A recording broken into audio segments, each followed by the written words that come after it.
गौतम बुद्ध के चरणों में मैं गीता बौद्ध कोटि कोटि नमन करती हूँ। साथ ही साथ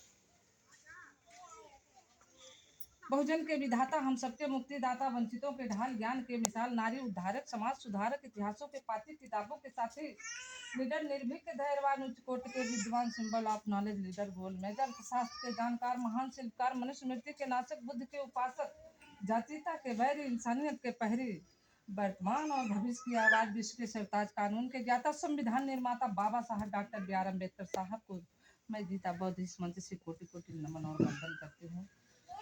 और इस समाज में जन्मे हुए तमाम संतों महापुरुषों को कोटि कोटि नमन करते हुए आप सभी लोगों को सादर जय भीम नमो बुद्धाय करते हैं। से काम चलने वाला नहीं है। उस समय की बात है जब हमारे मसीहा डॉक्टर बी आर अम्बेडकर साहब जी, हमारे समाज के लोगों को पढ़ने का लिखने का कोई ज्ञान नहीं था, कोई ज्ञान नहीं था, कोई समझे नहीं था, उनको कुछ पता नहीं था पढ़ाई क्या होता है, शिक्षा क्या होती है, सम्मान क्या होता है, अच्छा अन्न क्या होता है, अच्छा कपड़ा क्या होता है। उस दौर में हमारे मसीहा हमको और आपको बचाने के लिए, सुरक्षित रखने के लिए, ज्ञान बांटने के लिए, आगे बढ़ाने के लिए बाबा साहब अकेले लड़ाई लड़ते थे। मनुस्मृति के दौरान बाबा साहब हमारे आपके हक की लड़ाई अकेले लड़ते थे, और उस समय लड़ते थे जब हम सभी लोग पशुओं के समान थे। बोलिए साहब, सही है कि नहीं? पशुओं के समान थे। उस समय वो महान पुरुष हमको आपको इस लायक बनाने के लिए अपना सब कुछ त्याग दिए, सब कुछ त्याग दिए। बाबा साहब चाहे होते, बाबा साहब अगर अपने लिए चाहे होते तो बहुत बड़ी बड़ी हवेली बनवा के रख लिए होते, और आज उस हवेली में उनके बच्चे राज करते।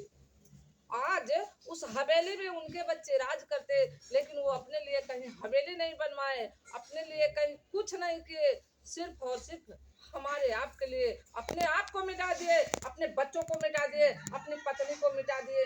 आखिर उनके दर्द को, उनके पीड़ा को कौन महसूस करेगा भाई? जब हमको आपको अपनी संतान, अपना औलाद मान लिए, तो उनकी पीड़ा को, उनके दर्द को कौन महसूस करेगा? अगर हम आप सभी लोग मिलकर नहीं महसूस करेंगे तो आने वाले समय में ये जान लीजिए वो कयामत आने वाली है, जिससे हमें आप बिल्कुल नहीं बच पाएंगे, बिल्कुल अब नहीं बच पाएंगे।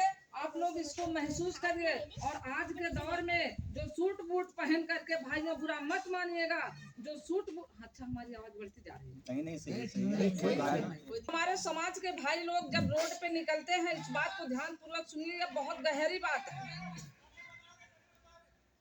बढ़िया हुआ हेलमेट होता है, बढ़िया मोबाइल होती है, बढ़िया गाड़ी होती है, बढ़िया सूट बूट होता है, टाई भी होता है, बढ़िया खूब बढ़िया अपने आप को दिखाते हैं, लेकिन क्या ये आपके बाप के बदौलत आपको ये व्यवस्था मिली है?